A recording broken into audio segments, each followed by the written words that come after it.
கடுமையான master fashion பழக்கம், சுய இன்ப பழக்கம், ரப்சரான ஒரு சில பொருள்களை வந்து பண்ணுறதுனாலையும், இன்டர் கோர்ஸ் பண்ணுறதுனாலையும், அதே நேரத்தில் ஆண்குறியில் வந்து காயங்கள் உண்டாக்கக்கூடிய சில வகை நம்ம கடின உடல் உறவு, ரப்சர், இதனால் கூட இந்த பிரச்சனைகள் தோன்றுவதற்கு வாய்ப்புகள் வந்து அதிகம். பொதுவாக வந்து ஆண்குறி வந்து பார்த்திங்கன்னா நன்றாக நிமிர்ந்து நிற்கக்கூடிய, அதாவது நம்ம தொப்புள் பகுதி இருக்கு இல்லையா, அதை ஒட்டி அது வந்து எரெக்ஷன் ஆகி நிற்கணும். அப்போ தான் இந்த கரெக்டான ஒரு பொசிஷன். சின்ன வயசில் அது வந்து எல்லாருக்கும் இருந்திருக்கும், நீங்கள் கவனிச்சிருப்பீங்க. ஆனால் போக போக அது வந்து மாறி 90 டிகிரிக்கு வந்திருக்கும். அப்புறம் அப்படியே கொஞ்சம் கொஞ்சமாக டவுன் ஆகி வந்திருக்கும். இதற்கு முக்கியமான ஒரு காரணம், இந்த மாதிரி எரெக்ஷனை பிடிச்சி வைக்கிறதுக்கு முக்கியமான ஒரு காரணம் வந்து சஸ்பென்சரி லிகமெண்ட்னு ஒரு சவ்வு போன்ற ஒரு திடப்பகுதி.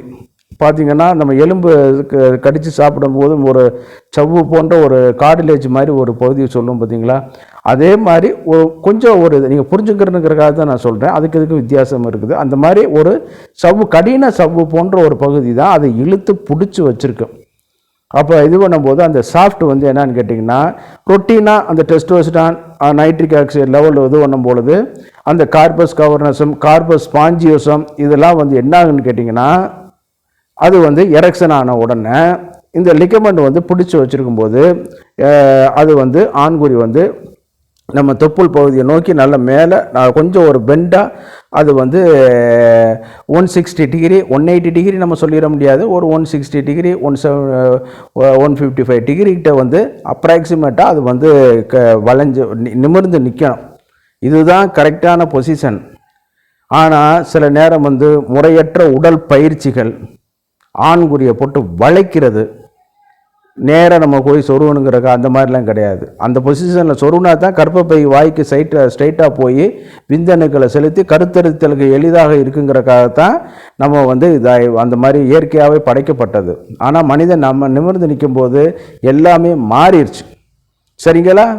அப்போ இந்த மாதிரியான இதில் வந்து அந்த ஒபேசிட்டி, அந்த இதெல்லாம் ஆண்குறியை போட்டு வளைக்கிறது, சர்க்கரை வியாதிகள், உடல் பயிற்சியின்மை, இதெல்லாம் ஒரு காரணமாக இருந்து என்னன்னு கேட்டிங்கன்னா அந்த ஆண்குறி வந்து வளைவாக ஆரம்பிச்சிடும். சில நேரம் வந்து என்னன்னு கேட்டிங்கன்னா ஆண்குறி வந்து அந்த ஒரு பக்கத்து கைப்பக்கம் பழக்கம் பண்ணுவாங்க, மாஸ்டர் பேஷன் சுய இன்பம் பண்ணுவாங்க. நல்லா கவனித்து பார்த்தீங்கன்னா இடது கை பக்கத்து பண்ணுவாங்க, சிலவங்க வலது கை பண்ணுவாங்க. இந்த மாதிரியான இதில் பண்ணும் பொழுது 2 விதத்தில் வந்து பாதிப்பு ஏற்படும். ஒன்று, அந்த கை வந்து எந்த பக்கத்து பொசிஷன் இருக்கோ அந்த மாதிரி இது பண்ணி கொடுக்கும். சில நேரம் நம்ம ஓவராக பண்ணி எந்த பக்கத்து பொசிஷனில் பண்ணுறோமோ அந்த பக்கத்து உள்ள கார்பஸ் கவர்னஸ் மசில்ஸ் ரொம்ப பாதிப்பாக போயிடும். அதனால் வந்து என்னன்னு கேட்டிங்கன்னா அதனுடைய பாதிப்பு, அதனால் வந்து எரெக்ஷனை மெயின்டைன் பண்ண முடியாமல் இன்னொரு சைடு உள்ள மசில்ஸ் வந்து இழுக்க ஆரம்பித்தோன்னே அந்த பக்கத்து வந்து இதாகிட்ருக்கும். நீங்கள் நினைக்கிப்பீங்க நான் இடது கை பக்கத்து தான் பண்ணுறேன், ஆனால் வலது கை பக்கத்து திரும்பி இருக்குது சார் நீங்கள் நினைப்பீங்க. அதற்கு காரணம் வந்து இதுதான், சரிங்களா? அதாவது அந்த இடது கை பக்கத்து ஒருத்தர் வந்து ரெகுலராக பண்ணுறாரு, மாஸ்டர் பெட் பண்ணுறாருன்னு வைங்க. அப்போ என்னன்னு கேட்டிங்கன்னா இடது கை பக்கத்து உள்ள அந்த கார்பஸ் கவர்னஸ்ங்கிற மசில்ஸ் வந்து தளர்ச்சி ஆகி அந்த பாதிப்பு வந்து அதிகமாயிரும். 2 பக்கத்தில் உள்ளதான் இதாயிரும். அப்போ அது என்னன்னு கேட்டிங்கன்னா இன்னொன்று வந்து வலப்பக்கத்து உள்ள அந்த கார்பஸ் கவர்னஸம் வந்து இன்னும் கொஞ்சம் பவர்ஃபுல்லாக இருக்கும். அப்போ இந்த ஆற்றல் வந்து அதுக்கு வந்து பண்ண முடியாதனால என்னன்னு கேட்டிங்கன்னா அந்த வலக்கை பக்கத்து வந்து வலது பக்கத்து வந்து அது திரும்பி இருக்கும். அதுக்கு தான் காரணம். நம்ம நினச்சிட்டு இருப்போம் நம்ம இடது கை பக்கத்து தானே பண்ணுறோம், இங்கிட்டு திரும்பாமல் அங்கிட்டு திரும்பி இருக்குன்னு கேட்டிங்கன்னா அதுதான் காரணம். ஒரு சில கண்டிஷனுக்கு வந்து ஆரம்ப காலகட்டத்தில் வந்து அது வந்து எந்த போஸ்டர் நீங்கள் எந்த கை பக்கத்து பண்ணுறீங்களோ அந்த பக்கத்து வந்து அது திரும்புறதுக்கும் வாய்ப்புகள் இருக்கும். சரி, இது எல்லாம் ஒரு வகையில் ஒரு நம்ம பயிற்சிகள் இதுகளில் வந்து கொஞ்சம் கொஞ்சமாக சரி பண்ணிக்கிறலாம். இதனால தான் சுய இன்பம் வந்து பண்ணக்கூடாதுங்கிறது சொல்கிறது. அதிகமாக பண்ணிட்டோம்னு கேட்டிங்கன்னா பாதிப்புகளை கொண்டு போய் விட்டுரும். அடுத்து வந்து பார்த்திங்கன்னா இப்போ தான் முக்கியமான ஒரு இது வந்து ஒரு டிசீஸ் வந்து ஒரு ப்ரொடியூஸ் ஆகும். டிசார்டர்னு சொல்ல முடியாது, அது வந்து ஒரு வகையான டிசீஸ் தான். இந்த மாதிரியான இதில் ஆண்குறியில் வந்து மாஸ்டர்பேட் பண்ணும் பொழுது சில நேரம் வந்து ரஃப்பான ஒரு பொருள்கள், இயற்கைக்கு மாறான உடல் உறவுகள் அல்லது ஆண்குறியை போட்டு அடிக்கிறது, ரப்சர் பண்ணுறது, இந்த மாதிரியான கண்டிஷனில் என்ன ஆகுன்னு கேட்டிங்கன்னா ஃபைப்ரஸ் டிஷ்யூஸ் வந்து டீப்பாக இன்டர்னல் லேயரில் வந்து ஃபார்ம் ஆயிரும். ஆண்குறியோட உள்பகுதியில் வந்து ஃபார்ம் ஆயிரும். சிம்பிளாக சொல்ல, நம்ம கர்ப்பப்பையில் வந்து ஃபைப்ராய்ட் டிஷ்யூஸ் ஃபார்ம் ஆயிருக்குன்னு சொல்லுவாங்க பார்த்தீங்களா, அதுக்கு வேறு. பட் அதே மாதிரி நீங்கள் நினச்சிக்கிறங்க. ஆமாம், அதே மாதிரி ஆண்குறி தசைக்கு உள்ளேக்கையும் இந்த ஃபைப்ராய்டு டிஷ்யூஸ் வந்து உள்ளேக்கு வந்து ஃபார்ம் ஆயிரும். அது வந்து என்னன்னு கேட்டிங்கன்னா, எந்தெந்த இடத்துல அது வந்து இருக்குதோ அது வந்து அடுத்த பக்கத்து உள்ள தசைகளை வந்து இறுக்கி பிடிக்க ஆரம்பிச்சிடும். இறுக்கி பிடிக்கும்போது என்னன்னு கேட்டிங்கன்னா, ரொம்ப வலி எடுக்க ஆரம்பிச்சிடும். மேலே வந்து ஸ்கேர் டிஷ்யூஸ் வந்து ஃபார்ம் ஆக ஆரம்பிச்சிடும். அதே நேரத்தில் சில நேரம் காயம் ஏற்பட்டிருக்கும். காயத்தை நீங்கள் முழுமையாக குணமாகலைனாலும் இது வந்து வந்துடும். அப்போ அந்த இதில் வந்து அந்த ஆண்குறி டேமேஜ் ஆகும் பொழுது இந்த ஃபைப்ரஸ் டிஷ்யூஸ் டீப்பாக இன்டர்னல் லேயரில் போய் ஃபார்ம் ஆன உடனே அது வளர்ச்சி அடைஞ்சு என்னன்னு கேட்டிங்கன்னா, அடுத்த டிஷ்யூஸை வந்து அதை வந்து பாதிக்கப்பட்டுட்டு முறையான ஒரு எழுச்சி இல்லாமல் இதாகிட்டே இருக்கும். ஆண்குறி வந்து சின்ன லெவலில் சுருங்கி கொண்டு போயிட்டே இருக்கும். கடுமையான வலி ஏற்படும். இதெல்லாம் ஆண்களுக்கு வந்து நடக்கிறது. நீங்கள் யாருமே அதை பற்றி கண்டுக்கிறதே கிடையாது. பொதுவாக வந்து இதுதான் வேதனைப்படுறது. ஆண்களை பற்றி சிந்திக்கிறதுக்கு நேரமும் கிடையாது. காலையில் எழுந்திரிச்சோன்னே படிப்புக்காக ஓடுறேன், அப்புறம் டியூஷனுக்காக ஓடுறேன், அடுத்து இந்த நீட்டு பீட்டு ஏதோ ஒரு ஜேஇ என்னென்னமோ இருக்குது, வாயில் நுழையாததெல்லாம் இருக்குது, அதுக்கு போய் படிக்க போகிறேன்.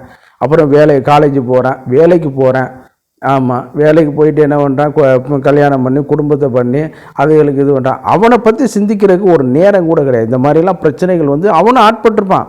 பட் என்னாகும், சரி அப்படிங்கிறது நம்மளுக்கு வந்து வயசாகிடுச்சு அவ்வளோதான் அப்படிங்கிற மாதிரி இருக்கும்.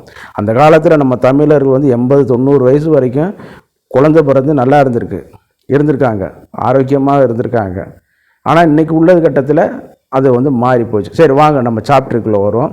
இந்த டிசீஸுக்கு பேர் பைரோனி அப்படிங்கிற டிசீஸ் அப்படிங்கிறது சொல்கிறாங்க. இதுக்கு வந்து பார்த்திங்கன்னா, இந்த மாதிரி இருக்குன்னு கேட்டிங்கன்னா ஸ்கேன் எடுத்து பார்க்கணும். பார்த்துட்டு உரிய மருத்துவருடைய அறுவை சிகிச்சை மருத்துவர் முன்னிலையில் வந்து அதை வந்து அறுவை சிகிச்சை பண்ணி அந்த ஃபைப்ரஸ் டிஷ்யூஸை வந்து எடுத்துருக்கணும். இன்றைக்கி ஃபைப்ரஸ் டிஷ்யூஸை கரைக்கிறதுக்கு நிறைய மருந்துகள் வந்து இருக்குது. லாட் ஆஃப் மருந்துகள் வந்து இருக்குது. அதை நீங்கள் வந்து பயன்படுத்திக்கலாம். அது மாதிரி இந்த சும்மா ஃபேக்காக சிலவங்க நியூஸில் இந்த மாதிரி இப்போ இதெல்லாம் இப்போ வீடியோவில் போடுறாங்க, அது சாப்பிடுங்க இதை சாப்பிடுங்க, கண்ட கர்மாந்திரத்தையும் இது பண்ணாமல் அரசு பதிவு பெற்ற மருத்துவர்களை அணுகி முறையாக அந்த பைரோனி டிசீஸ் இருக்குதா, ஸ்கேர் இருக்குதா, அந்த மாதிரி என்ன இருக்குது, வலி இருக்குது சார், இதெல்லாம் சொல்லுங்கள். அப்போ ஆண்குறியை வந்து இழுத்து விட முடியல, அப்படியே சின்ன சுருங்கிக்கிட்டே வருது, வலி கடுமையாக எடுக்குது சார், ஒரு பக்கெட் அப்படியே வளைச்சி அப்படியே பிடிக்குது சார் அப்படிங்கிற மாதிரி, யானை துதிக்கையில் பிடிச்சி இழுக்குது பார்த்தீங்களா, அந்த மாதிரி பிடிச்சி சுருங்கிக்கிட்டே போகுது சார், எரெக்ஷன் ஆன பிறகு இன்னும் வேதனை இருக்குது சாருங்கிறத ஒரு மருத்துவர்கிட்ட சொல்லுங்கள், அறுவை சிகிச்சை மருத்துவர்கிட்ட சொல்லுங்கள். அவர்கள் தே வில் கைட் யூ, உங்களை வந்து வழி நடத்துவார்கள். அதை நீங்கள் பயந்துக்கிட்டே இருக்க வேண்டியதில்லை. நீங்கள் ப்ரைவேட்டுக்கு போகிறதுக்காட்டிலும் அரசு மருத்துவமனைக்கு போங்க. நிறையா அறுவை சிகிச்சை மருத்துவர்கள் இருக்காங்க, அரசு பதிவு பெற்ற ஆயுர்வேத சித்தா மருத்துவர்கள் அங்கே இருக்காங்க.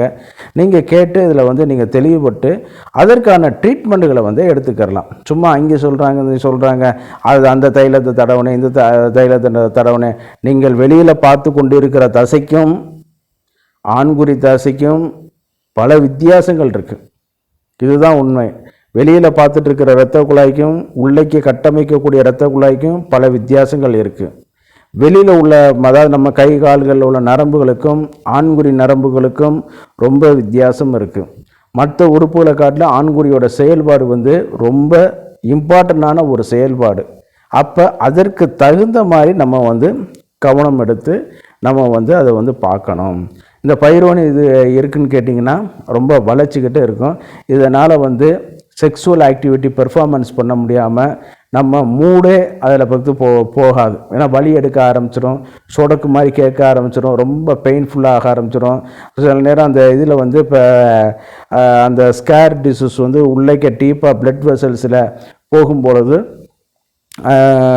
பிளேக்குன்னு சொல்கிறாங்க. அதாவது நம்ம பல்லில் வர பிளேக்கோ ரத்த குழாயில் வர பிளேக்கு மாதிரி கிடையாது. இதுலேயே அந்த ஸ்கேர் டிசீஸ்லேயே அந்த பிளேக்கு வந்து அடுத்த செல்களை வந்து இடித்து இது பண்ணும் பொழுது என்னன்னு கேட்டிங்கன்னா மிச்ச செல்களும் டேமேஜ் ஆயிரும். அப்போ ஒரு பையன் ஒரு 18 வயசில் சுய இன்பத்துக்கு இது பண்ணிட்டான்னு வைங்க ஃபார் எக்ஸாம்பிள், அப்புறம் வந்து இயற்கைக்கு மாறான ஒரு உடலுறவு, காயம் ஏற்படுத்தக்கூடிய ஒரு உடலுறவு, ஏதோ ஒரு பொருள்களை வச்சு பண்ணுறான்னு வைங்களேன், இந்த தர்பூசணி போலாம் என்னென்னமோ சொல்கிறாங்கல்ல, அது மாதிரியான ஒரு பொருள்கள், இயற்கைக்கு மாறான பொருள்களை வச்சு பண்ணிட்டான். ஒரு 20 வயசில் பண்ணிட்டான். அப்போ ரப்சர் ஆயிடுச்சு. அவனை அறியாமலே இதாகிடுச்சு. அவனை கண்டுக்கிறல. அப்புறம் ஒரு 2 நாள் 3 நாள் சென்ற பிறகு விட்டுட்டான். அப்புறம் பார்த்திங்கன்னா அந்த ஸ்கேர் டிஷ்யூஸ் வந்து கொஞ்சம் கொஞ்சமாக ஃபார்ம் ஆகி அது வந்து அதிலேருந்து உள்ளே வந்து இன்டர்னலாக வந்து டீப்பு ஃபைப்ரஸ் வந்து ஃபார்ம் ஆக ஆரம்பித்தோம். அப்போ என்னன்னு கேட்டிங்கன்னா ஒரு 20-25 வயசுலாம் ரொம்ப டேமேஜ் ஆகி அவனுக்கு ஆண்குறி எழுச்சி இல்லாமலே வலியோடு அது இருக்கிற மாதிரி ஆயிரும். அதனால் இந்த பைரோனி டிசீஸ் வந்துச்சுன்னா ரொம்ப கவனமாக இருக்கணும். நீங்கள் நினைக்கிறீங்க ஆண்குறி வளைவலாக இருக்குது கோணலாக இருக்குங்கிறது வேறு. ஆனால் அதுக்கு இந்த மாதிரியான பாதிப்புகள் இருந்துச்சுன்னா நம்மளுக்கு அந்த ஆபத்துகளை வந்து உண்டு பண்ணி கொடுக்க வைக்கும். பிற்காலத்தில் எழுச்சியின்மையை இதாகிக்கிற வைக்கும். சரி, இதுக்கு என்ன தீர்வுன்னு சொன்ன மாதிரி உரிய மருத்துவரை நீங்கள் அணுகணும். அறுவை சிகிச்சை மருத்துவரை அணுகணும். இல்லைன்னா போஸ்ட் கிராஜுவேட் மெடிசன் முடித்தவங்களை அணுகி அந்த ஃபைப்ரஸுக்கு என்ன இருக்குது, ஃபைப்ராய்டுக்கு என்ன இருக்குங்கிறத ட்ரீட்மெண்ட்டில் நீங்கள் பார்த்துக்கிட்டிங்கன்னா ஒரு இது வந்து உங்களுக்கு தெரியும். இது வந்து ஒரு அவேர்னஸ் வீடியோ. எல்லாருக்கும் இது இருக்குன்னு சொல்லிட முடியாது. உங்களுக்கு இந்த சொன்ன அறிகுறிகள் எது இருந்துச்சுன்னா நீங்கள் போய் உடனடியாக நான் சொன்ன மருத்துவர்களை நீங்கள் அணுகி, அல்லது அரசு பதிவு பெற்ற ஆயுர்வேதா சித்தா மருத்துவர்கள், அரசு மருத்துவமனைகளை பணிபுரிவர்களை நீங்கள் அணுகுனீங்கனாலே உங்களுக்கு போதுமான கைடன்ஸ் கொடுத்துருவாங்க. இதை வச்சுக்கிட்டு நீங்கள் வந்து மிச்ச வகையில் அடுத்தடுத்து டேமேஜ் ஆகாமல் அந்த இளமையான காலகட்டத்தில் திருப்பி அந்த ஒரு 6 மாதம் 1 வருஷத்தில் திருப்பி பழைய நிலைமைக்கு வர ஆரம்பிச்சிடும். அப்போ அது வந்து நீங்கள் வந்து இன்னும் வந்து உங்களுக்கு வந்து ஆற்றல் வந்து பழைய நிலைமைக்கு வந்து வர ஆரம்பிச்சிடும். சரிங்க.